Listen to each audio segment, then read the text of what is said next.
अरे मालकिन, झूठी थाली में क्यों खा रही हो? घर में और थाली नहीं है? उसमें भी तो खा सकती हो ना। थाली की बात नहीं है, पति के खाए झूठे थाली में खाना पत्नी का संस्कार है और पत्नी को इससे गर्व भी होता है। मुझे तो ये सब नहीं समझ में आता।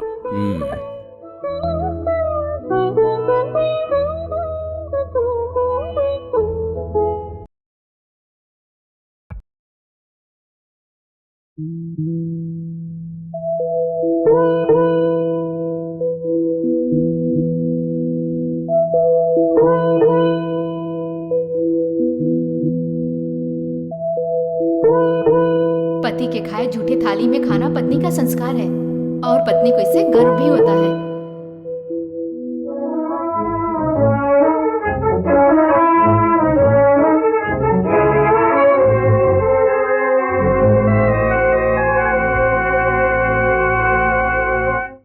तुमने हमें कुछ बात करने के लिए यहाँ बुलाया है, बताओ क्या बात है? मुझे जो बात करनी है वो नंदिनी के बारे में है। नंदिनी के बारे में? नंदिनी को क्या हुआ? अभी कुछ नहीं हुआ, जो होगा उसका डर है। खुलकर बताओ बात क्या है? नंदिनी जवान हो गई है। एक जवान लड़की के लिए खुलकर गांव में घूमना जितना गलत होता है, वैसे कैदी के जैसा घर में रखना भी गलत होता है। नंदिनी अच्छी लड़की है, इसलिए अभी तक कुछ नहीं हुआ। उसकी शादी के लिए आप लोग देर कर रहे हैं और ये अच्छी बात नहीं है। हाँ। और देवर जी की जिद है, जब तक नंदिनी की शादी नहीं हो जाती ये भी अपनी शादी नहीं करेंगे। कम से कम इसी वजह से नंदिनी के लिए जल्दी से जल्दी एक लड़का ढूंढिए। नंदिनी के लिए हम लड़का नहीं ढूंढ रहे हैं, ये आपसे किसने कहा? हाँ भाभी, नंदिनी के लिए भैया ने एक अच्छा संबंध देखा है। कल हम जाकर लड़का दिखाएंगे। क्या ये सच है? तुमसे झूठ कहने की हमें कोई जरूरत नहीं। तुम लोगों का आजकल काम में ध्यान नहीं रहता, ढंग से करो सारा काम। सबके सब कामचोर हो गए हैं। भाभी, क्या बात है बेटी? आज चंटी काम पर नहीं आया क्या भाभी? आज वो नहीं आएगा। नहीं आएगा? क्यों? उसकी तबीयत खराब है क्या? क्या बात है नंदिनी, आजकल चंटी के ऊपर तुम्हारा ध्यान ज्यादा हो गया है। सुनो बेटा, नौकर के बारे में, मजदूरों के बारे में मालिक को ज्यादा ध्यान नहीं देना चाहिए, समझी? और तुम तो लड़की हो। वैसे उसकी तबीयत ठीक है, वो तुम्हारे भाइयों के साथ बाहर गया है। भाइयों के साथ? कहाँ? तुम्हारे लिए लड़का देखने।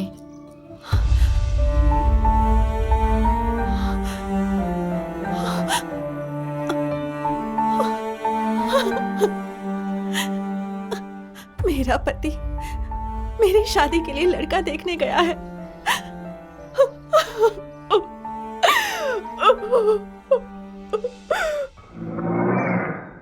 चड्डी गाड़ी से उतरो। क्यों मालिक? पहले नीचे उतरो। आप लोग नहीं उतरे? हम लोग जगन्नाथपुरम नायडू के बेटे को देखने जा रहे हैं। तुम चलोगे तो काम बिगड़ जाएगा। अरे अरे मालिक, मैं वहां अपना मुंह नहीं खोलूंगा। ये किस लिए? ये रख लो, अगर घर पहुंच जाओ तो ठीक है, नहीं तो भाड़ में जाओ। ए, चलो। मालिक, मैं वहां कुछ नहीं बोलूंगा। मालिक, मुझे भी लेकर चलिए। मालिक, लड़का जैसा भी हो मैं अपना मुंह बंद रखूंगा। मालिक, मालिक, मुझे लेकर चलो। मालकिन, मालकिन, मालकिन। ओह, आप यहाँ हो। आपका होने वाला पति कैसा होगा ये मैं भी देखना चाहता था, इसलिए मालिक लोगों के साथ गया था। लंका की तरह घर में दौलत रहने से बात थोड़ी ना बनती है। असल में आपसे शादी करने वाला लड़का कैसा हो, आपके लिए तो कोई राजा होना चाहिए, लेकिन वो तो कमीना पुतले के जैसा लग रहा था। आप तो दिखने में सोने की गुड़िया जैसी दिखती हो, लेकिन वो पंख निकाला हुआ मुर्गा जैसा लगता है। यही बात मैंने वहां पर बोल दी, बस इतना ही। तो बस मुझे गाड़ी में बैठाया और बीच रास्ते में छोड़कर आपके भाई लोग आपके लिए दूसरा रिश्ता ढूंढने के लिए चले गए। मुझे वो लोग मारे तो मारे, लेकिन वो रिश्ता टूटने से मेरे दिल को बहुत खुशी मिली है मालकिन। ये बताओ, घर के बाकी सब लोग कहाँ चले गए? बड़ी मालकिन कहाँ है? आज करवा चौथ है ना, सब मंदिर गए हैं। क्या करवा चौथ? ये क्या होता है? पति की उम्र बढ़ाने के लिए पत्नियां व्रत रखती हैं। ऐसा करने से उम्र बढ़ती है क्या? हाँ। सच में मेरी माँ आप बड़े लोगों से ये बात सीख लेती और पूछा करती तो मेरे पिताजी जो मरे वो इतने जल्दी नहीं मरते। जो होना था सो हो गया, पर अब जो होने वाला है उसके बारे में सोचिए।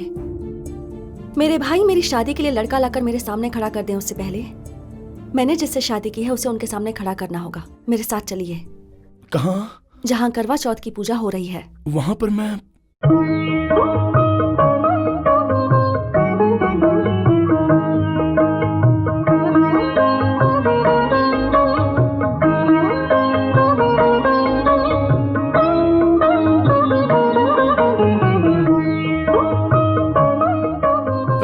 मुझे यहाँ क्यों लेकर आई हो? ताकि आपको समझ में आए और सारे गांव को पता चले, इसलिए आपको यहाँ लेकर आई हूँ। उस दिन उस पागल ने जो धागा आपको दिया था कोई मामूली धागा नहीं था, वो एक लड़की की जिंदगी थी। ये बस हल्दी के रंग का धागा नहीं, ये एक मंगलसूत्र है। जब उस चांद को साक्षी मानकर आपने मेरे गले में यह मंगलसूत्र बांधा था, उसी पल से मैं आपकी पत्नी बन चुकी हूँ। ये जाने बिना ही आप अपने लिए एक पत्नी ढूंढ रहे थे और मेरे लिए दूसरा पति ढूंढ रहे थे। अरे अरे, कोई कुछ भी सोचे चलेगा, मेरे भैया मुझसे नफरत करे और मुझे मार डाले तो भी चलेगा, लेकिन मैं आपकी पत्नी हूँ। वो लोग मेरे लिए पति ढूंढने उससे पहले उन्हें पता चलना चाहिए कि आप मेरे पति हो। आइए मेरे साथ। अरे छोड़ो मुझे, मैं आपका पति नहीं हूँ और आप मेरी पत्नी नहीं। असल में हमारी शादी नहीं हुई। मैं जा रहा हूँ। चंडी रुक जाइए। चंडी, चंडी, चंडी, मेरी बात सुनिए।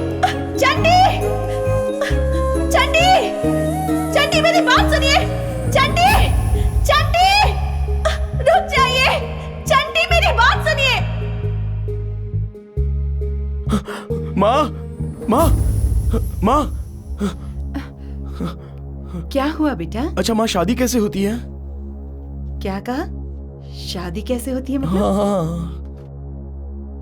सही कहा। मैं तुझे किसी शादी में ले ही नहीं गई तो कैसे पता चलता।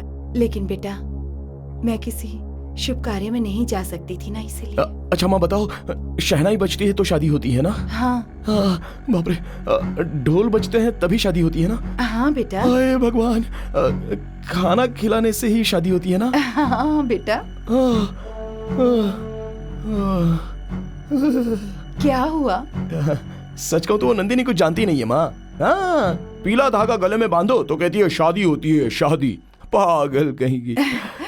नंदिनी ने कुछ भी गलत नहीं कहा, वो सच कह रही है। शहनाई नहीं हुई तो कोई बात नहीं, ढोल ना बजे तो कोई बात नहीं, अगर खाने की दावत ना करे तब भी कोई बात नहीं, लेकिन पीला धागा ना बांधे तो शादी नहीं होती। किसी औरत के गले में पीले धागे की 3 गांठें बांध दी जाए तो पत्नी के रूप में उसे स्वीकार करना होगा।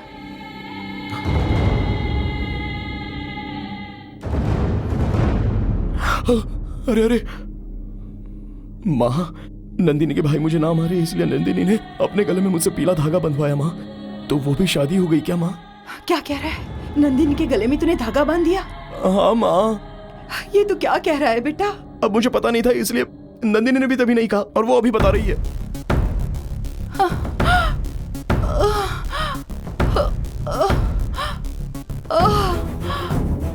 माँ, माँ, माँ, माँ, माँ।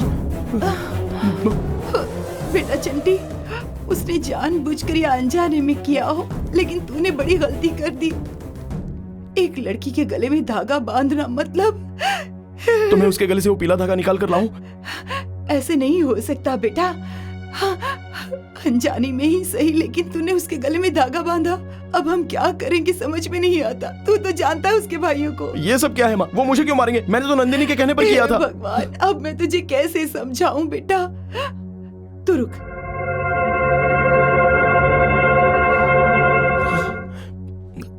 चंटी, तू मुझसे प्यार करता है ना? वो अभी क्यों पूछ रही हो माँ? तू चाहता है ना मैं जिंदा रहूं? तुम्हारे बिना मैं नहीं रह सकता माँ। तो जैसा मैं कहूंगी वैसा करेगा ना? नंदिनी के भाइयों को ये बात पता चले और वो तुझे ढूंढने के लिए निकल पड़े, इससे पहले तू यहाँ से चला जा। माँ। हाँ बेटा।